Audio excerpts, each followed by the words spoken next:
우리가 계속해서 그 믿음에 대해서 좀 함께 살펴보고 있습니다.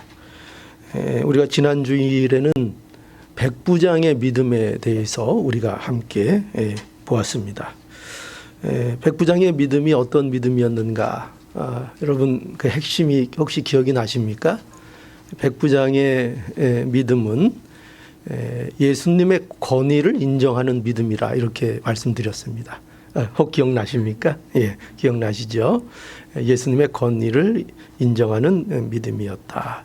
우리가 그렇게 보았습니다. 오늘도 이제 보면 믿음에 대해서 말씀하고 있는데 오늘 본문은 이제 예수께서 이제 가나안 여자의 믿음에 대해서 말씀하시는 그런 내용입니다. 오늘 여기 본문 28절에 보면 이에 예수께서 대답하여 가라사대 여자야 내 믿음이 크도다 말씀합니다. 그러니까 가나안 여자의 믿음이 크다 이렇게 예수님께서 칭찬을 하신 것입니다.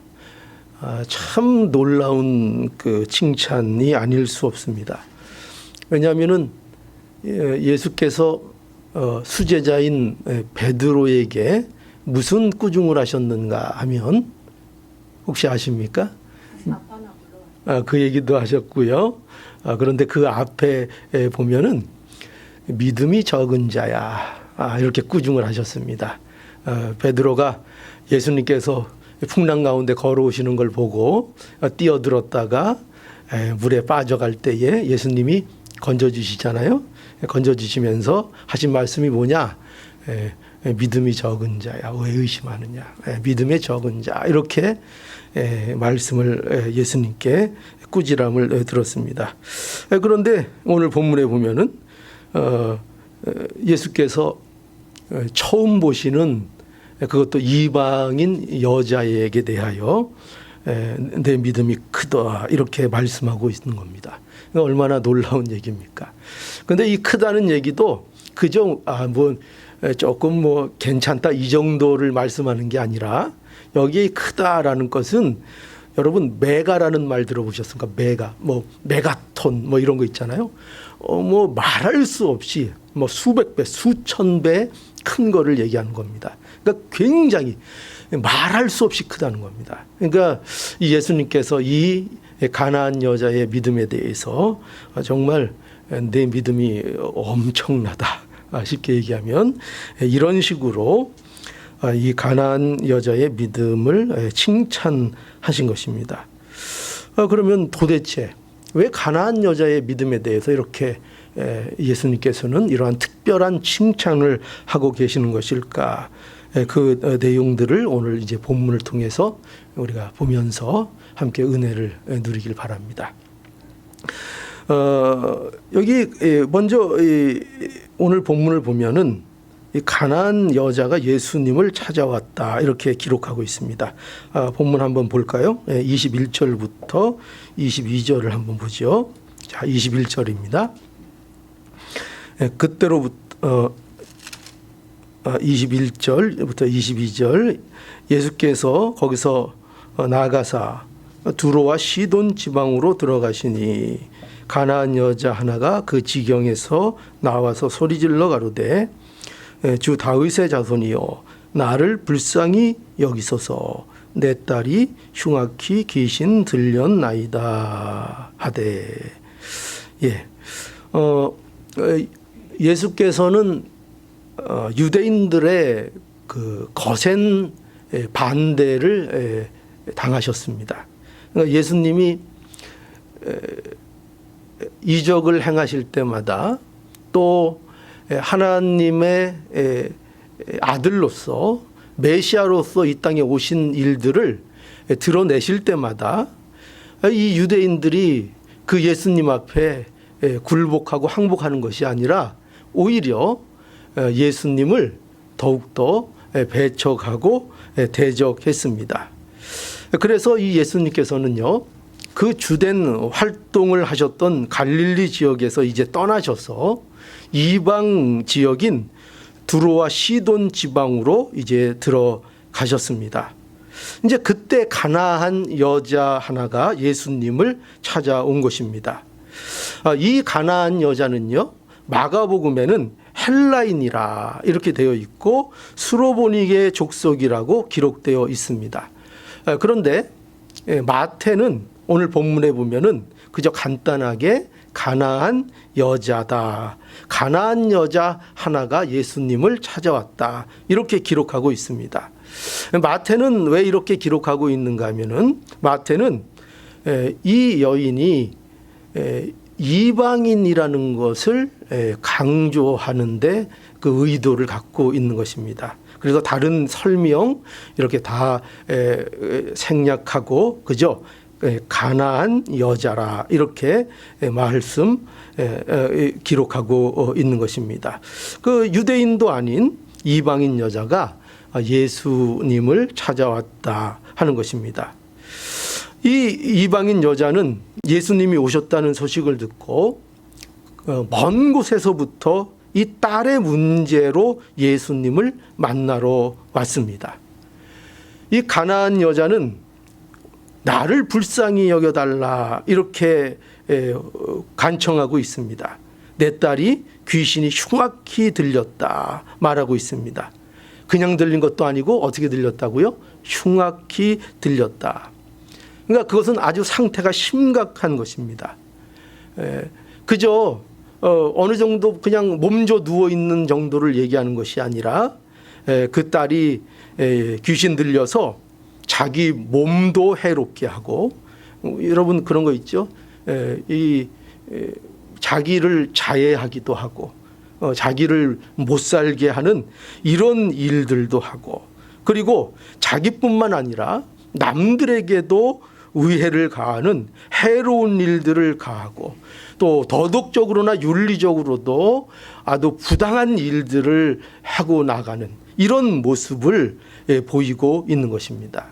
이게 흉악히 귀신 들린 자의 모습이라고 말하고 있고, 여기에 그렇게 그것을 의도하고 이렇게 흉악히 귀신 들렸다 말을 하고 있습니다.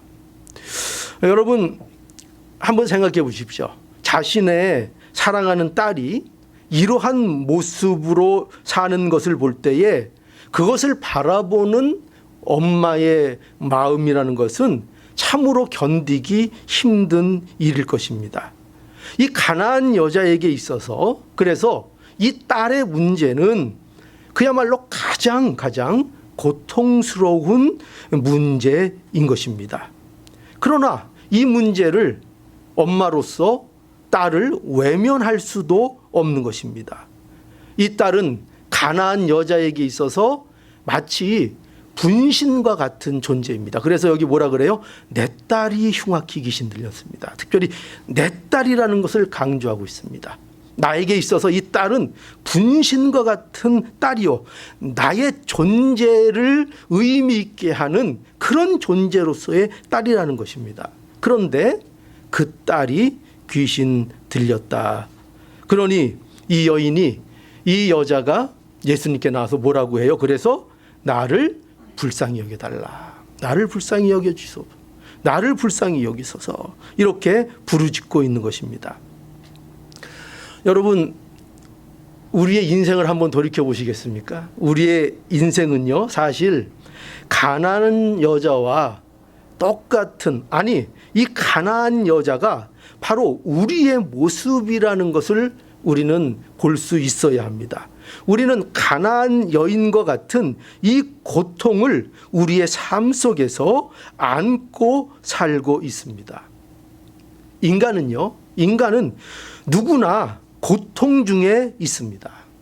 때로는 참 이해할 수 없는 일들을 겪게 되기도 합니다. 그래서 왜 나만 이런 일을 겪습니까? 우리 마음속에 그런 생각이 들 때가 많이 있습니다. 또 왜 우리 가정에만 이런 일들이 생깁니까? 하는 일도 있습니다. 하나님이 정말 우리를 사랑하시고 하나님이 우리를 자녀 삼으셨다면 그러면 왜 우리를 돌보지 아니하십니까? 왜 우리를 이렇게 마치 부모 없는 자식과 같은 처지에 우리를 그냥 두시고 우리를 돌보는 것 같지 않은 이런 순간과 이런 환경들은 도대체 우리에게 왜 있는 것입니까? 그렇게 말할 수 있고 우리는 그런 것을 느낄 때가 있습니다. 그러나 여러분, 우리가 솔직히 말하지만 이유를 다 알 수 없습니다. 저도 그런 많은 어려움들에 대해서, 이해할 수 없는 고통들에 대해서 물론 우리가 성경적으로 몇 가지를 설명하고 또 이것은 이렇다고 또 말해줄 수도 있습니다. 그러나 우리는 엄밀히 솔직하게 얘기하면 그러한 말씀들을 들어도 우리는 다 이해하지 못합니다.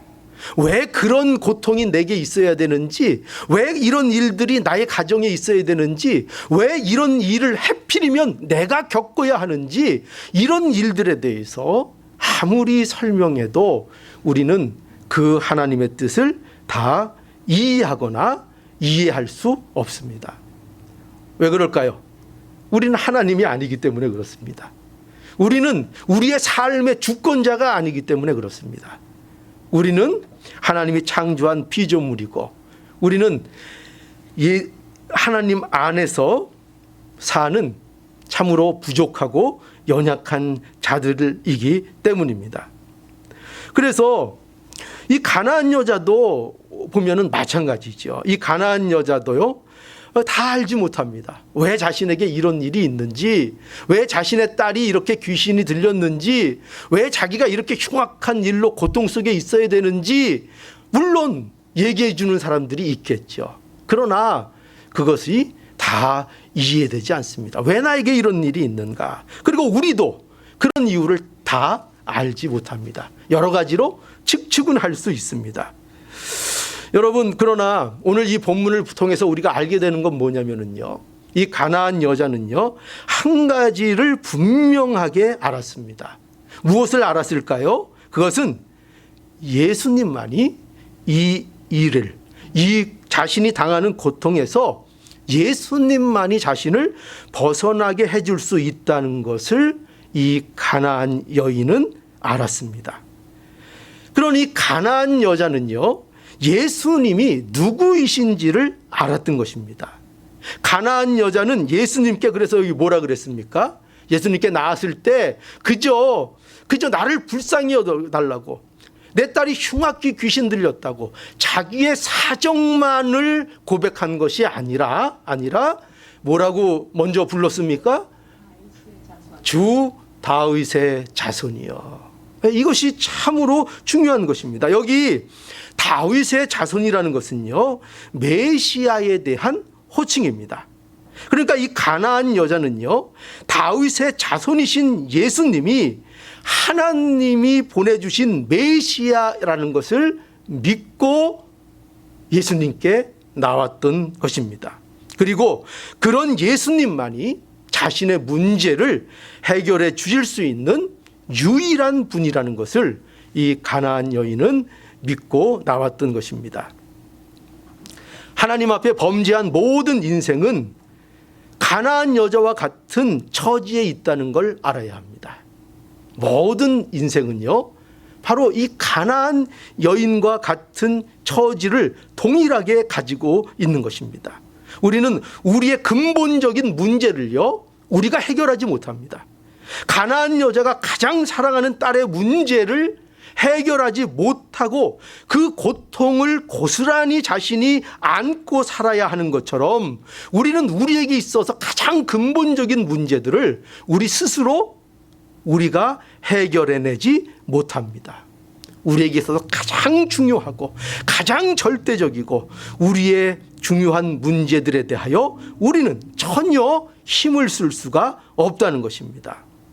여러분, 우리에게 있어서 가장 큰 문제는 무엇입니까? 죄의 문제입니다. 그죠? 모든 인류가, 모든 인생이 가장 극복해야 될, 가장 알아야 할 문제가 무엇이냐? 바로 죄의 문제인 것입니다. 우리는 사망의 권세에서 벗어나지 못합니다. 우리는 죄의 문제를 해결할 수 없습니다. 오직 예수 그리스도만이 우리의 이 문제를 해결하시는 유일한 분이십니다. 유일한 분이십니다. 우리를 불쌍히 여길 수 있는 유일한 분이 예수 그리스도입니다. 그렇죠? 아무나 우리를 불쌍히 여길 수 있지를 않습니다. 누가 우리를 불쌍히 여긴다고 해서 우리의 이 근본적인 문제가 해결되지 않습니다. 오직 예수님만이 우리를 불쌍히 여기실 수 있고 예수님만이 우리를 긍휼과 자비로 우리를 구원해 주실 수 있는 것입니다. 오직 예수님께만 이 능력과 이 권위가 있는 것입니다. 그래서 오늘 이 가나안 여인은요, 이 믿음을 가지고 누구에게 나왔다고요? 예수님께 나온 것입니다. 여러분, 우리는 우리의 문제들을 가지고 우리가 믿음이 있다고 하는데 우리는 과연 이 믿음을 가지고 우리의 문제들 앞에 무엇을 가장 먼저 하고 있습니까? 과연 우리는 예수 앞에 나오고 있습니까? 나의 문제들을 가지고 그저 세상 사람들처럼 세상에 의지해서 여기저기로 뛰어다니는 것이 아니라 먼저 예수 그리스도 앞에 나와서 예수님 앞에 엎드리는 것이, 예수님을 찾아 나오는 것이 가장 시급하고 가장 급하고 가장 귀한 일이라고, 그것을 우리는 알고 실천하고 있습니까? 우리의 삶에 어떻습니까? 우리는 어려움이 있으면 그 어려움 때문에 오히려 예수님 앞에 나오는 것을 게을리하거나 미루는 경향을 갖고 있는 건 아닙니까? 과연 나의 모습은 어떻습니까? 이 가나안 여자처럼 어려움이 있으면 어려움이 있을수록, 내가 해결할 수 없는 문제를 안으면 안을수록 예수님의 품 안으로 더욱더 힘있게 다가오는 자들이 되고 있습니까?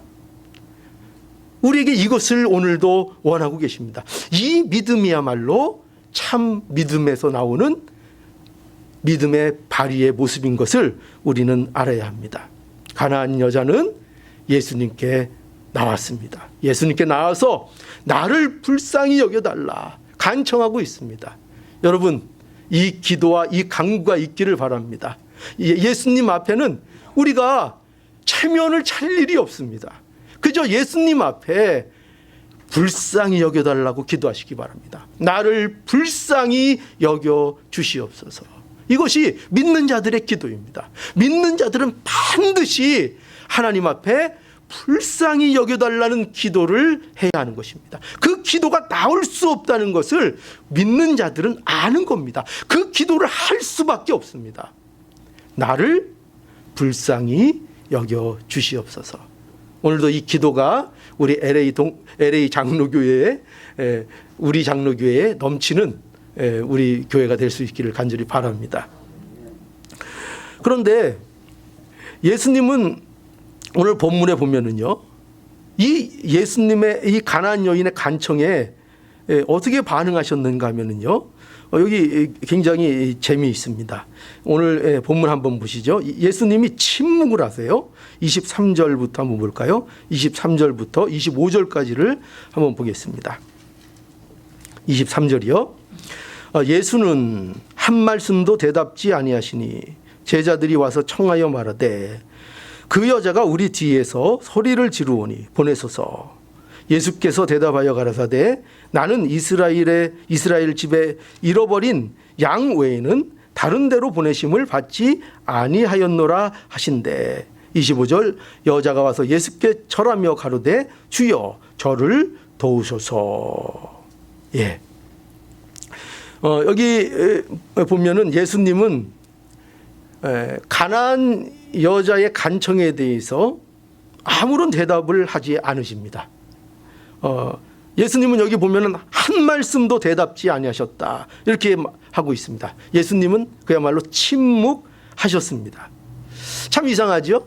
예수님은 우리가 알기로 어떤 분입니까? 예수님은 매우 친절하신 분입니다. 예수님은 매우 사랑이 많으십니다. 예수님은 긍휼에 많으신 분이십니다. 예수님은 그 누구도 예수님은 무시하시지 않습니다. 그래서 예수님 뭐라고 하셨어요? 누구든지 내게 나오라. 팔을 벌리시는 분이 바로 예수님이십니다. 그런데 오늘 이 본문에 보면 이 가나안 여자의 이 간곡한 간청을 예수님께서 침묵하셨습니다. 여기에 대해서 침묵하셨습니다. 정말 이상합니다. 그런데 이상한 것은 이것뿐만 아니라 여기 보면은 또 이렇게 돼 있습니다. 제자들이 예수께 그 여자를 빨리 좀 고쳐서 보내버리라고 청했습니다. 제자들은요, 이 여자가 하도 소란스럽게 따라오면서 소리 지르니까 이 여인에 대해서 빨리 이 문제를 좀 처리해 줄 것을 예수님에게 청했습니다. 그런데 예수님께서 이러한 제자들의 청함에 대해서 또 어떻게 말씀하셨는가 하면은, 나는 이스라엘의 집에 잃어버린 양 외에는 다른 데로 보내심을 받지 아니하였다. 이렇게 예수님 제자들의 청에 대해서 거절을 하십니다. 이런 내용은 정말 이해하기가 힘든 내용입니다. 여러분, 우리는 여기서 무엇을 보게 되는가 하면, 우리는 때때로 예수님의 또는 하나님의 때때로 이유를 알 수 없는 침묵을 만나게 됩니다. 침묵을 만나게 됩니다. 침묵이 있다는 것을 우리는 또 알아야 합니다. 예수님의 침묵, 예수님의 거절, 이런 것들이 우리의 삶 속에 느껴질 때가 있다는 것입니다. 왜 침묵하실까? 왜 거절하실까? 그런데 거기에는 이유가 있다는 것입니다. 예수님의 침묵에는요, 그 침묵의 이유가 있고, 예수님의 거절에는 그 이유가 분명하게 있다는 거죠. 그런데 우리가 분명히 알아야 될 것은 뭐냐? 이러한 예수님의 침묵이나 이러한 예수님의 거절도 결코 우리 성도들에게 있어서 손해가 되지 않는다는 얘기입니다. 결코 손해가 되지 않는다는 것을 알아야 합니다. 예수님의 침묵이요, 답답할 수 있습니다. 예수님의 거절이 서운하게 느껴질 수도 있습니다. 그러나 그것도 우리에게 복이 될 수 있다는 것을 알아야 합니다. 그 예수님의 침묵이 우리에게 유익이 될 수 있다는 것을 우리는 분명히 염두에 두어야 하는 것입니다. 오늘 이 가나안 여자는요, 이러한 예수님의 침묵과 거절에도요, 결코 물러나지 않았습니다. 이 여자는 더욱 예수님께 나왔습니다. 그래서 25절에 뭐라고 되어 있습니까? 25절에 여자가 와서 예수께 절하며 가로되 주여 저를 도우소서. 그러면서 더욱 어떻게 했죠? 더욱 간곡히 예수님께 나와 청했던 것입니다. 여러분, 앞에서 이 가나안 여자는 예수님께 나서 처음에는 뭐라고 얘기했습니까? 나를 불쌍히 여겨달라고 했습니다. 이제 또 예수님의 침묵과 거절 앞에서 이 여자는 물러서는 게 아니라 오히려 그 앞에 더욱 적극적으로 나와서 또 뭐라고 합니까? 주여 저를 도와주시옵소서 간청하는 것을 보게 됩니다. 이것이야말로 믿음의 역사이고, 이것이야말로 우리가 발휘해야 될 믿음의 발휘의 모습인 것을 알아야 합니다. 믿음은 우리가 그것을 발휘해야 하는 것입니다. 믿음을 쓸 줄 알아야 하는 것입니다. 하나님께서 주신 그 생명 있는 믿음, 이 가나안 여자가 가진 이 참 믿음은 이렇게 믿음을 쓰는 것으로 발휘가 되고 있는 것입니다. 그 믿음의 열매들이 삶에서 나타나고 있는 것입니다. 어떻게 나타나고 있습니까? 그가 어려움을 당하고 있을 때 그의 고통 중에 그가 예수 그리스도께 나오는 것으로 그의 믿음의 열매가 나타나고 있는 것입니다. 우리의 삶 속에 가장 아름다운 열매가 무엇이냐? 예수께 나오는 것입니다. 예수께 나올 줄 알게 되는 것입니다. 왜 우리에게 고난이 귀합니까? 고난은 우리를 고통스럽게 하고 우리를 힘들게 하지만, 고난은 또한 우리를 적극적으로 예수 그리스도 앞에 나아가는 믿음을 발휘할 수 있도록 우리에게 힘을 줍니다. 우리 믿는 자들이 다른 것이 무엇입니까?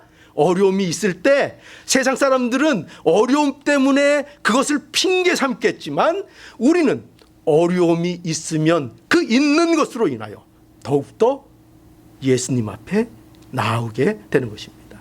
이것이 믿는 자들의 복인 것을 우리는 알아야 합니다.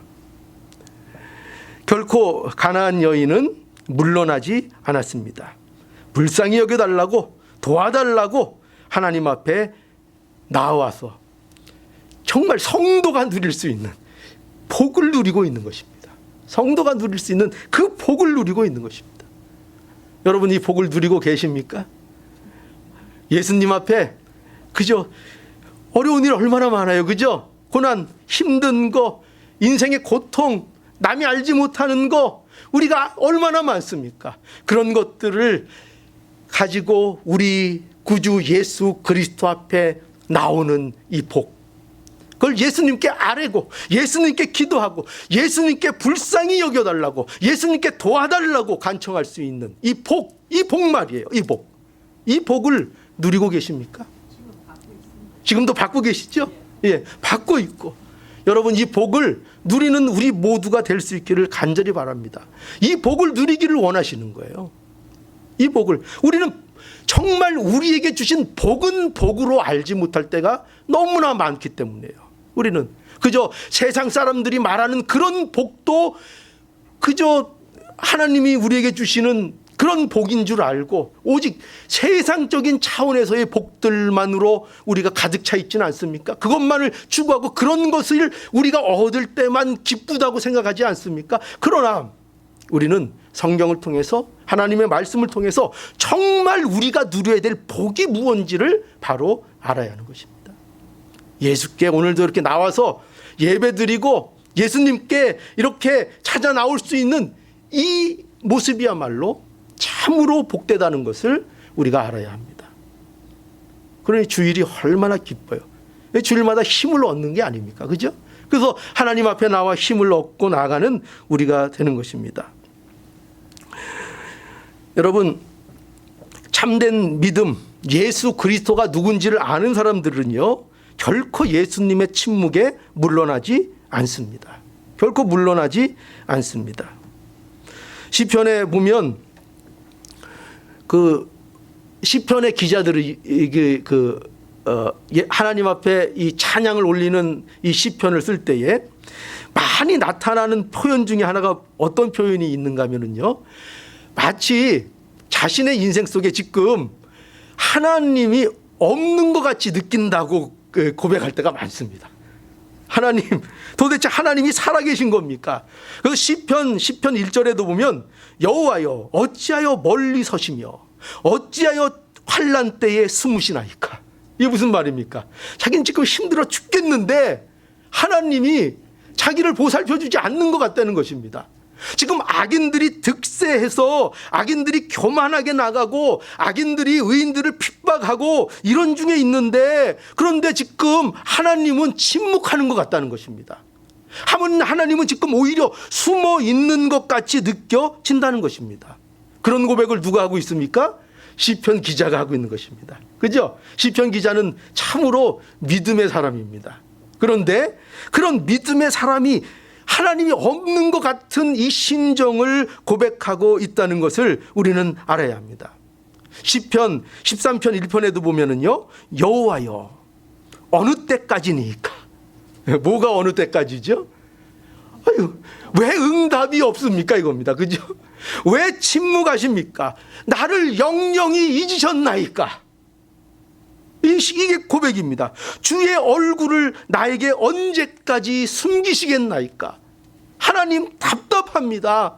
하나님 언제까지 침묵하십니까? 여러분들은 그런 마음이 없으십니까? 있지요. 얼마든지 그런 마음이 있습니다. 이것은 믿음이 없어서 그런 게 아니라 하나님을 아는 자들은 이런 고백을 할 수 있습니다.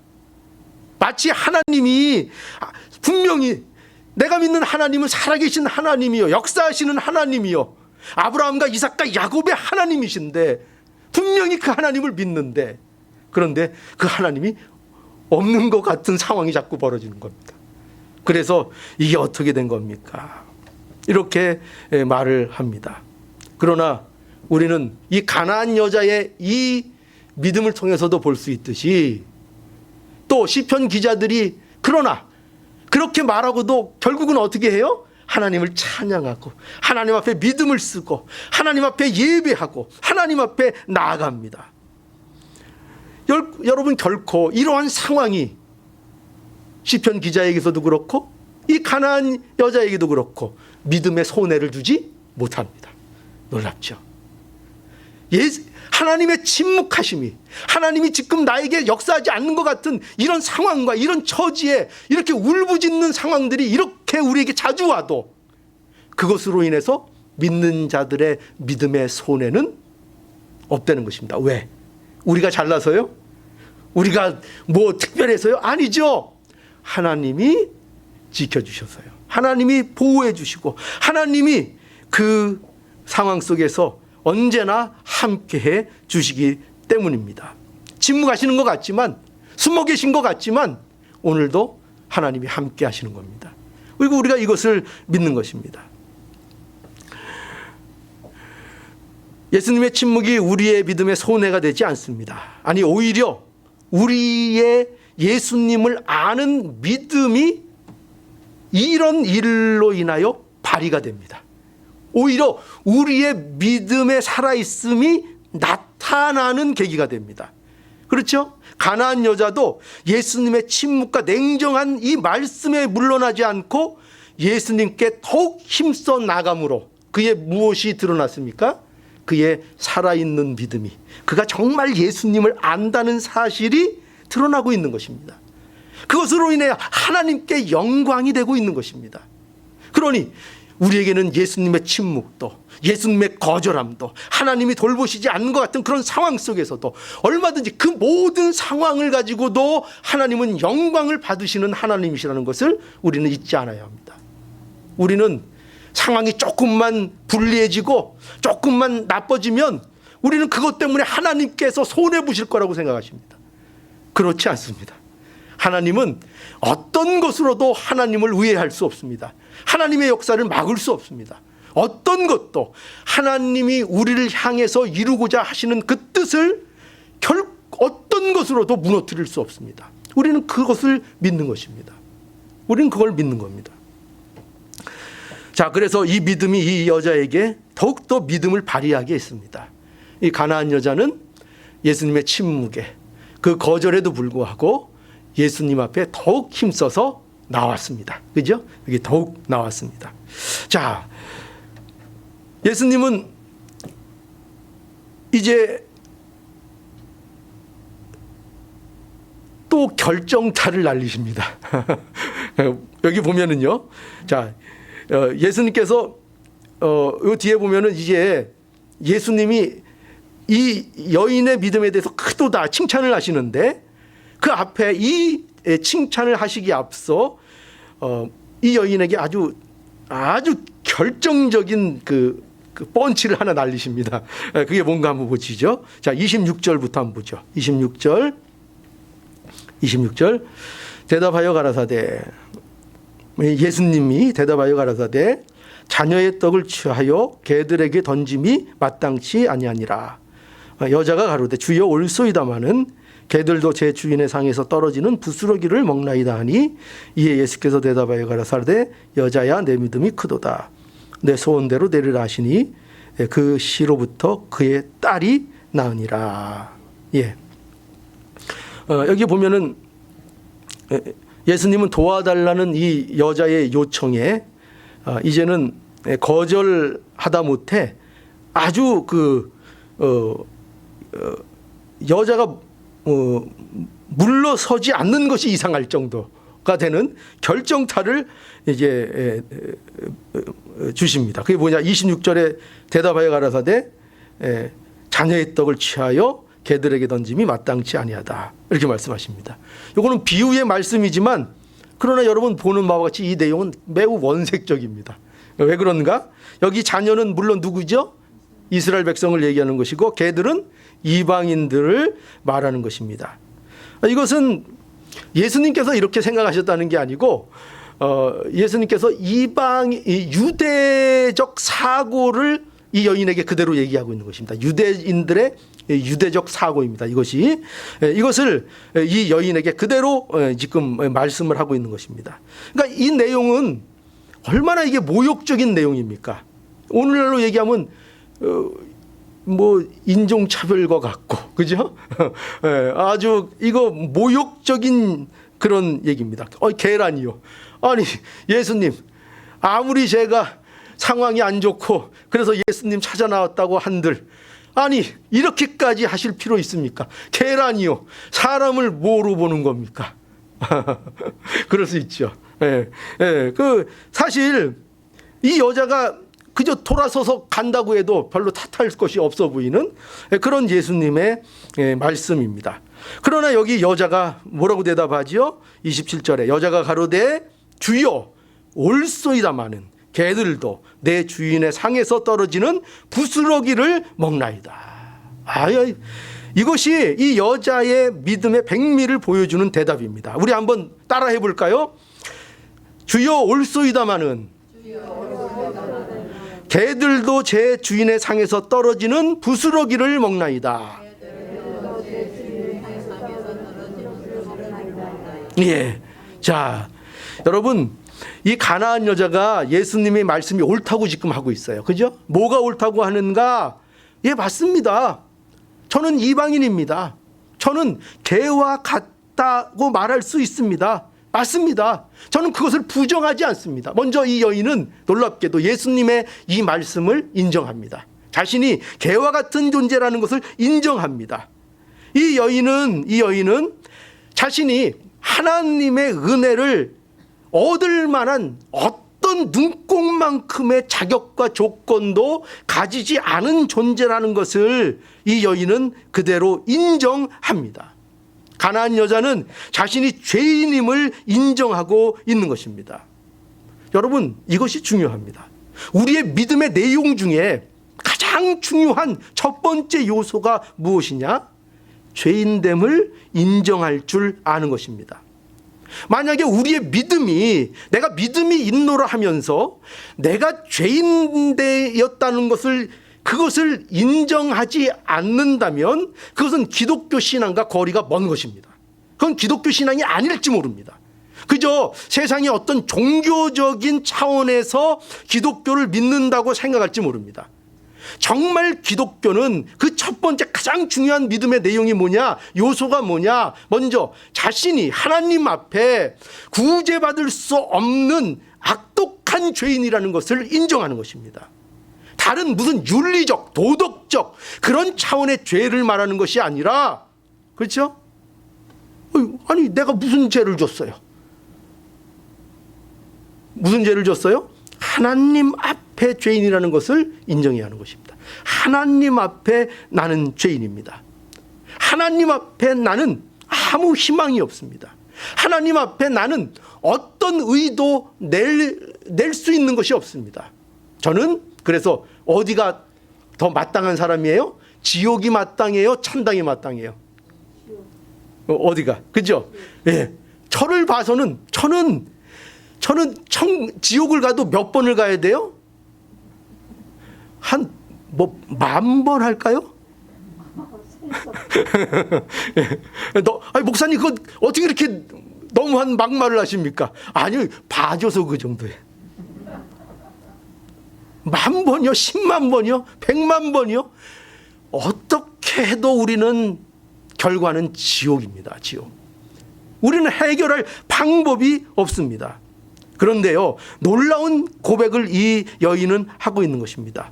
어떤 고백이에요? 얼마나 예수 그리스도를 통해서 나타나는 하나님의 나라와 그 능력이 풍성하고 무한한지, 예수 그리스도가 떨어뜨리는 은혜의 부스러기만 가져도 충분하다는 것입니다. 얼마나 놀라운 고백입니까? 부스러기만으로도 나에게는 충분합니다. 부스러기만으로도 나에게 충분합니다. 여러분, 이 가나안 여자는요, 예수님을 정확하게 알고 있는 것입니다. 참으로 놀랍습니다. 구약에 예언된 메시아가 예수님이라는 것을 알고 고백하고 있는 것입니다. 이사야서 9장 1절에서 9절에 보면은요, 메시아에 대한 예언이 있습니다. 여기 어떻게 되어 있는가 하면 6절에 이런 말씀이 있습니다. 6절에 이사야서 9장 6절. 이는 한 아기가 우리에게서 낳고 한 아들을 우리에게 주신 바 되었는데 그 어깨에는 정사를 메었고 그 이름은 기묘자라 모사라 전능하신 하나님이라 영존하시는 아버지라 평강의 왕이라 할 것임이니라. 그 정사와 평강이 더함이 무궁하며 또 다윗의 위에 앉아서 그 나라를 굳게 세우고 자금 이후 영원토록 공평과 공의로 그것을 보존하실 것이라. 만군의 여호와의 열심히 이를 이루리라. 아멘. 예, 아멘입니다. 여러분, 이 예언이 바로 메시아에 대한 예언인데 이 여인은요, 이 메시아가 바로 예수님이라는 것을 믿는 것입니다. 온 땅에 공의와 공평을 이루고 자비와 긍휼을 베푸는 다윗의 위에 앉으신 그가 누구냐? 예수 그리스도이시다. 이것을 이 가나안 여인이 지금 믿고 있는 것입니다. 그래서 예수님께서 하나님 나라의 풍성함이 그 영광이 예수님께 있다는 거. 그러니까 하나님 나라의 그 영광, 그죠? 하나님 나라의 풍성함이 있다는 것을 이 여인은 아는 것입니다. 그러니 이런 고백을 할 수 있는 겁니다. 어떤 고백이요? 예수님으로 충분합니다. 예수님이 저의 주인이시면 보십시오. 개들도 주인의 상에서 떨어지는 부스러기를 먹고 삽니다. 예, 제가 교회 같은 자 맞습니다. 자격 없는 자 맞습니다. 그러나 예수 그리스도 안에서 주시는 은혜의 부스러기 조금이라도 제게 있으면 저는 그것으로 만족합니다. 그것으로 충분합니다. 저는 개인 걸 알지만 저는 내 주인이 예수님인 것을 압니다. 그죠? 이걸 고백하고 있는 거예요. 여러분, 주인이 누구십니까? 예수님이십니다. 내 인생의 주인은 누구십니까? 주 예수 그리스도가 나의 주인이십니다. 그러니 부족함이 없는 것입니다. 그죠? 그 조각으로도, 그죠? 그 조각만으로도 충분하다니까요. 그 조각만으로도. 얼마나 하나님의 영광이 큰지, 얼마나 하나님의 나라의 풍성함이 말할 수 없이 넘치는지, 그 부스러기만으로도 우리의 모든 것이 채워진다는 것입니다. 참으로 놀라운 고백인 것입니다. 여러분, 우리의 인생 결코 쉽지 않습니다. 그죠? 굉장히 쉽지 않습니다. 우리의 인생은 순탄하지만은 않습니다. 특별히 믿음으로 산다는 것 더욱 그렇습니다. 이 가나안 여자처럼 때로는 이해할 수 없는 고통을 안고 살 때가 많습니다. 이런 일이 왜 나에게 있는가? 기도에도 하나님이 침묵하실 때가 있습니다. 그러나 그로 인해서 우리의 믿음이 결코 손해보지 않는다는 거 우리는 꼭 기억해야 할 것입니다. 아니, 오히려 우리의 믿음이 드러나는 하나님이 주신 기회라는 것을 우리는 분명히 오늘 알아야 하겠습니다. 오늘도 예수님이 내 삶의 주인이시니 내가 그것으로 만족합니다 하는 고백이 저와 여러분들의 고백이 되어서 이 가나안 여자와 같은 이 믿음의 발휘와 승리가 우리 모두의 삶 속에 차고 넘치는 복이 넘치기를 간절히 바랍니다.